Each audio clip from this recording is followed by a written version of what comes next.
High student, how are you? Welcome to my channel. आज बऱ्याच दिवसांनी व्हिडिओ मी upload करणार आहे. काही कारणास्तव माझी तब्येत बरी नव्हती, त्यामुळे बराच कालावधीनंतर आपण सेकंड चॅप्टर जो काही स्टार्ट केलेला होता accounts not for profit concern, याच्यामधील जो काही इलुस्ट्रेशन 8 आहे तो आज मी अपलोड करणार आहे.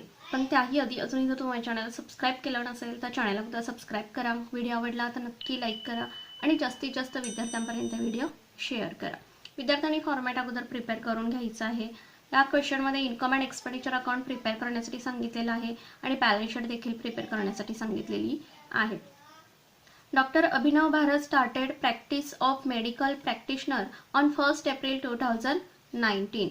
He gives you the receipt and payment account for the year ended 31st March 2020 and the adjustment. म्हणजे या ठिकाणी आपलं करंट इयर कोणतं असणार आहे तर 2019 to 2020 हे आपलं करंट इयर असणार आहे. प्रिपेअर त्यांनी काय सांगितलंय तर इन्कम अँड एक्सपेंडिचर आणि बॅलन्स शीट करंट इयरची त्यांनी प्रिपेअर करण्यासाठी सांगितलेली आहे. Doctor Abhinav Bharat receipt and payment account आपल्याकडे त्यांनी दिलेला आहे. तो आपण प्रथम बघू. आपल्याला माहिती आहे की रिसिप्ट साईड ही नेहमी इन्कम बाजू दर्शवते किंवा काही पॉईंट्स हे लायबिलिटीला आपण ट्रान्सफर करतो. त्यानंतर पेमेंट साईड ही एक्सपेंडिचर साईड्स दर्शवते किंवा काही पॉईंट्स हे असेटला आपण दर्शवून घेतो. फर्स्ट पॉइंट आहे टू कॅश इंट्रोड्यूस्ड. आता इथं टू बॅलन्स ब्रॉट डाऊन सांगितलेलं नाही. जर बॅलन्स ब्रॉट डाऊन दिला असता तर तो आपण प्रिव्हियस इयरचा पुढे फॉरवर्ड केलेला आहे, त्यामुळे त्याचं पोस्टिंग आपण केलं नसतं. बट या ठिकाणी कॅश इंट्रोड्यूस्ड सांगितलं म्हणजे हा काय आहे तर कॅपिटल फंड त्यांनी सांगितलेला आहे, तो आपण लायबिलिटीला लिहून घ्यायचा आहे. त्यानंतर टू व्हिजिट फी, ज्या ज्या पॉईंट्सना ऍडजस्टमेंट आहे त्यांना स्टार करून घ्यायचं आहे, जेणेकरून त्याच्या खाली किती लाईन्स आपल्याला सोडाव्या लागतील याचा अंदाज येऊ शकतो. व्हिजिट फीज ऍडजस्टमेंट दिलेली आहे, रिसिप्ट साईडला पॉईंट दिला, याचा अर्थ कुठं जाईल तर इन्कम साईडला जाईल. त्यानंतर रिसिप्ट फ्रॉम डिस्पेन्सरी इन्कम साईडला पॉईंट जाईल, ऍडजस्टमेंट दिलेली आहे. त्यानंतर सन्ड्री रिसिप्ट इन्कम साईडला पॉईंट जाणार आहे, ऍडजस्टमेंट याच्यावरती सांगितलेली नाही. त्यानंतर पेमेंट साईड आपण बघूया. फर्निचर असेटला जाईल, इक्विपमेंट असेटला जाईल, दोन्ही पॉईंट्सवरती ऍडजस्टमेंट सांगितले. बाय ड्रग्स एक्सपेंडिचरला जाईल, बाय सॅलरीज एक्सपेंडिचरला जाईल, ऍडजस्टमेंट दिलेले आहे. बाय रेंट एक्सपेंडिचरला जाईल, ऍडजस्टमेंट दिलेले आहे. कन्व्हियन्सवर पण ऍडजस्टमेंट आहे, कुठं जाईल बघा तर एक्सपेंडिचरला जाईल. स्टेशनरी एक्सपेंडिचरला जाणार आहे, इलेक्ट्रिकल चार्जेस एक्सपेंडिचरला जाईल, जर्नल्स एक्सपेंडिचरला जाईल. ड्रॉइंग्स या ठिकाणी सांगितलेले आहेत, हे आपण काय करतोय नेहमीच्या पद्धतीनं आपण काय करतोय तर ते कॅपिटल मधून आपण मायनस करतोय. बट या ठिकाणी आता ड्रॉइंग्स त्यांनी सांगितलेले आहेत किती 15,000, ऍडजस्टमेंट याच्यावरती दिले का ते आपण पाहूया. त्यानंतर बाय बॅलन्स कॅरीड डाऊन कुठं जाणार आहे, हा क्लोजिंगचा बॅलन्स असणार आहे, त्यामुळं कॅश इन हँड म्हणून आपण कुठं दर्शवून घेऊ असेटला दर्शवून घेणार आहोत. प्रथम आपण रिसिप्ट अँड पेमेंट अकाउंट जो काही दिलेला आहे तो आपण ट्रान्सफर करून घेणार आहोत. प्रथम आपण रिसिप्ट साइड बघणार आहोत.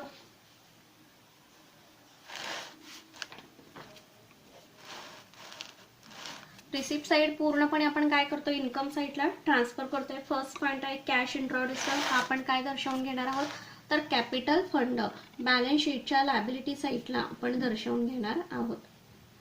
कॅपिटल फंड किती सांगितलेला आहे तर 25,000 इनरच्या कॉलम मध्ये घ्यायचा आहे. त्यानंतर व्हिजिट फीज 10,000 त्यांनी सांगितलेले आहेत, कुठं जाईल तर इन्कम साइडला पॉईंट जाईल, ऍडजस्टमेंट आहे सो इनरच्या कॉलम मध्ये घ्यायचे. व्हिजिट फीज किती सांगितलेले आहे तर 10,000, ऍडजस्टमेंट त्याच्यावरती दिले आउटस्टँडिंगचे. नेक्स्ट पॉइंट आहे रिसिप्ट फ्रॉम डिस्पेन्सरी, याच्यावरती सुद्धा ऍडजस्टमेंट दिलेली आहे. इन्कम साइडला घ्या. बाय रिसिप्ट्स फॉर डिस्पेन्सरी 30,000 इनर मध्ये घ्या का तर ऍडजस्टमेंट त्याच्यावरती सांगितलेली आहे. त्यानंतर सन्ड्री रिसिप्ट्स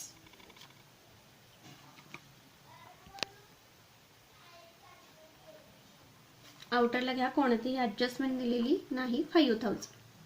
बघा रिसिप्ट साईड सगळी कंप्लीट झालेली आहे. आता पेमेंट साईड आपण पाहणार आहोत. फर्निचर असेटला जाणार आहे. ॲडजस्टमेंट त्याच्यावरती सांगितली आहे.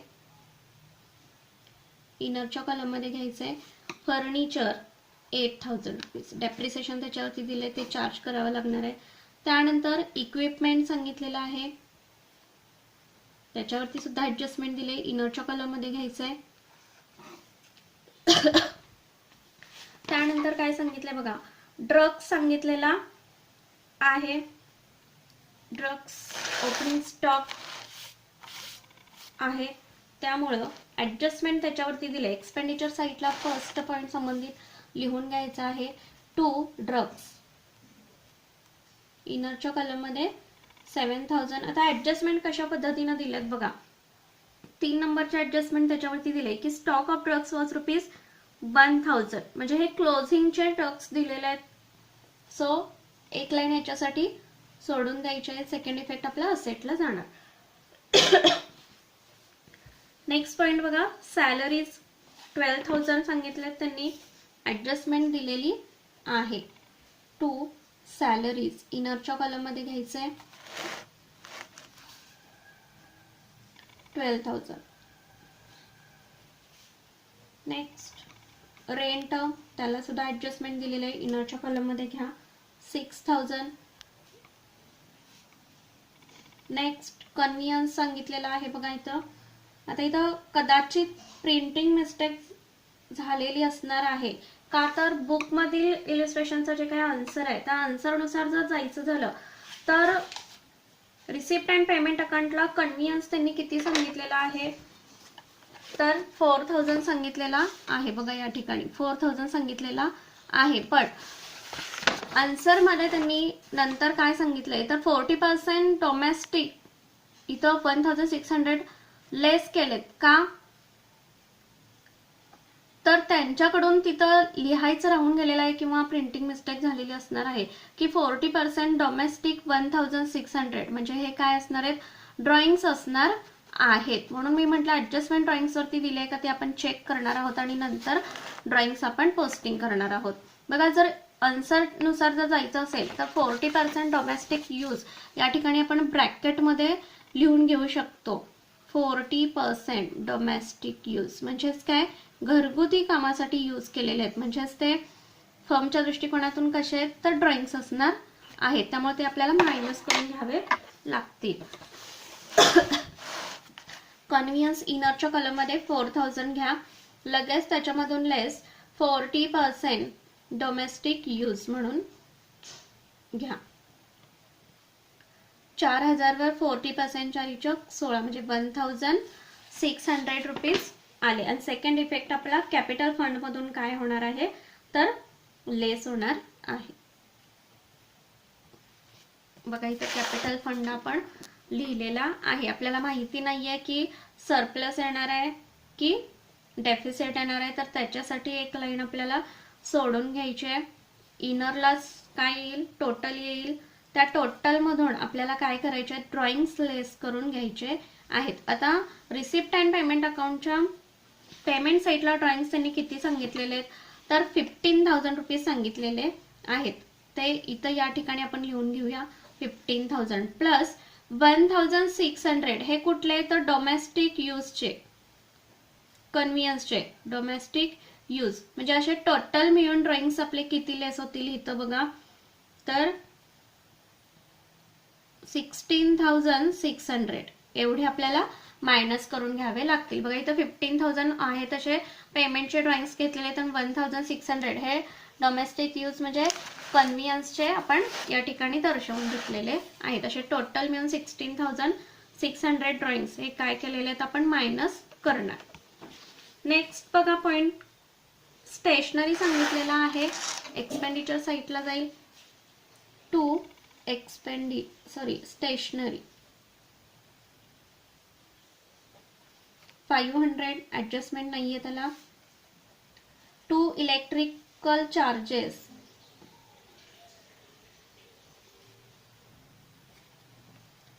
5,000. टू जर्नल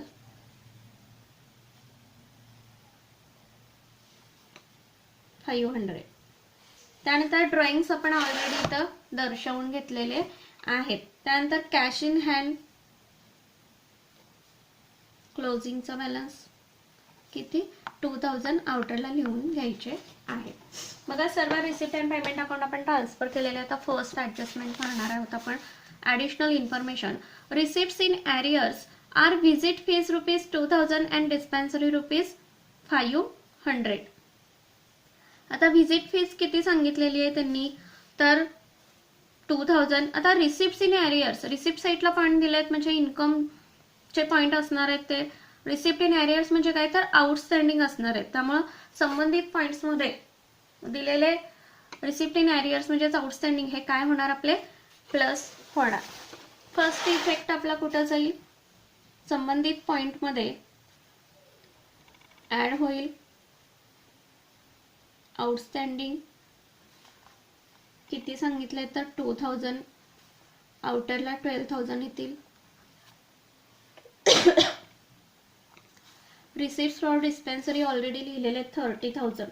त्यानंतर डिस्पेन्सरीचे आउटस्टँडिंग किती सांगितले तर 500 सांगितलेले आहेत, ते आपण लिहून घेणार आहोत.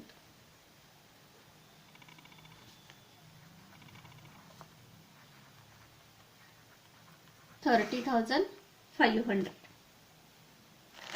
सेकंड इफेक्ट आपले कुठे जातील तर बॅलन्स शीटच्या असेट साईडला इफेक्ट जाणार आहे. आउटस्टँडिंग व्हिजिट फीज, त्यानंतर outstanding receipts from dispensary. Visit fees 2000, डिस्पेन्सरीचे 500. दोन्ही इफेक्ट आपले झाले. त्यानंतर सेकंड ॲडजस्टमेंट देखील आउटस्टँडिंग सांगितलेले आहेत, पण एक्सपेन्सेसच्या बाबतीत आहे. Outstanding expenses rent ₹500 and salaries ₹1000. संबंधित पॉईंटमध्ये काय करावे लागतील आपल्याला, ॲड करून घ्यायचे आहेत. सॅलरीचे बघा प्लस आउटस्टँडिंग 12,000 प्लस 1,000 दिलेले आहेत आउटस्टँडिंगचे. आउटरला 13,000 येतील. त्यानंतर रेंटचे देखील आउटस्टँडिंग सांगितलेले आहेत त्यांनी 6,000 प्लस 1,000.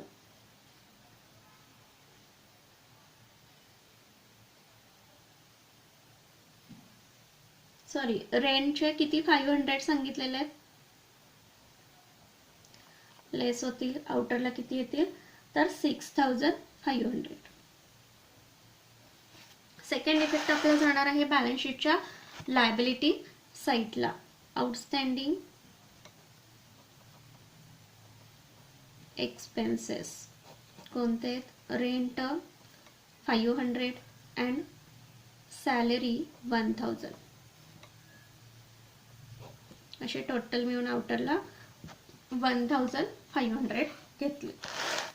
त्यानंतर थर्ड नंबरचे ॲडजस्टमेंट बघा. Stock of drugs was ₹1,000. आता रिसिप्ट अँड पेमेंट मधला जो काही स्टॉक ऑफ ड्रग्स दिलेला आहे तो ओपनिंगचा आपण गृहीत धरणार 7,000.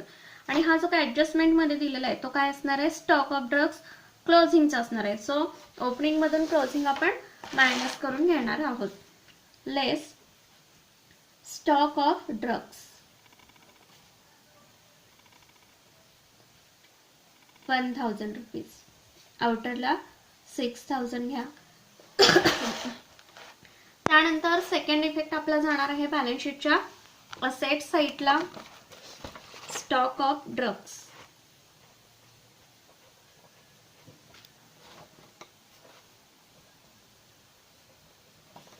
किती 1,000 रुपये.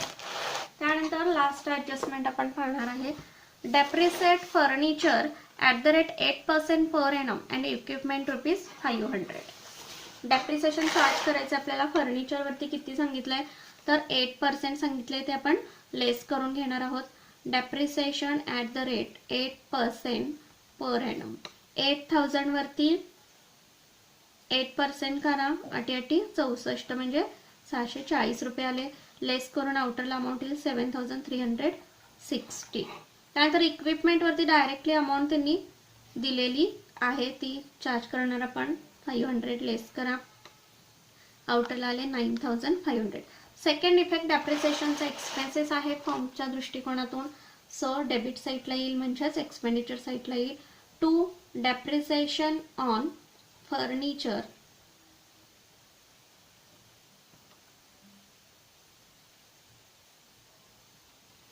$640 and equipments किती आहे तर 500. आउटरला अमाऊंट येईल 1140. बघा या ठिकाणी रिसिप्ट अँड पेमेंट पण आपण ट्रान्सफर केलेला, ॲडजस्टमेंट सगळ्या कंप्लीट केलेल्या आहेत. आता आपण काय करणार आहोत तर क्लोज करून घेणार आहोत. इन्कम अँड एक्सपेंडिचर अकाउंट आपण क्लोज करून घेणार आहोत. बघा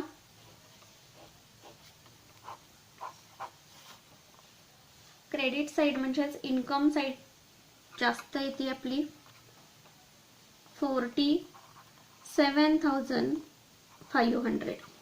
डेबिट साईडची टोटल आपली कमी येते. किती येते बघा टोटल आपली एक्सपेंडिचर साईडची टोटल आपली किती येते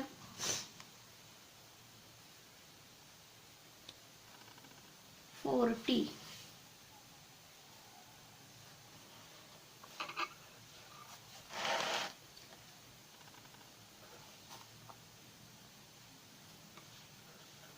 $35,040 एवढी अमाऊंट आलेली आहे डेबिट साईडची. आपण मायनस करून घेणार इन्कम साईडच्या टोटल मधून. डिफरन्स आपला येणार आहे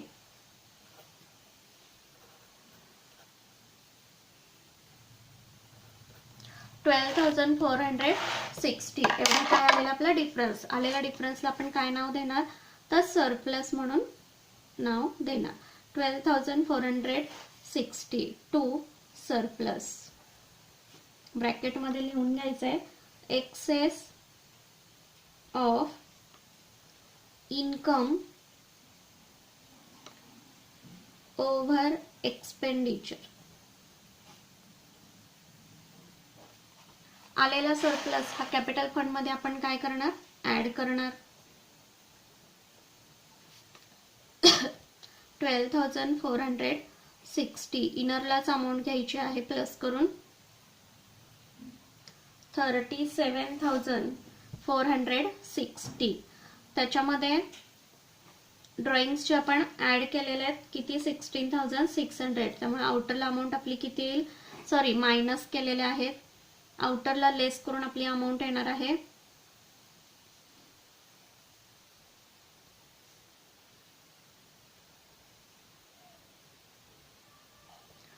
20,860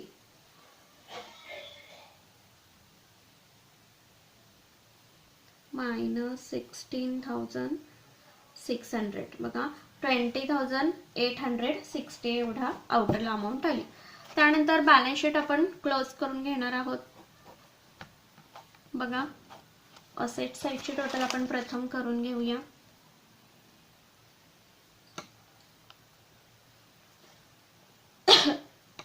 $360 टोटल येते.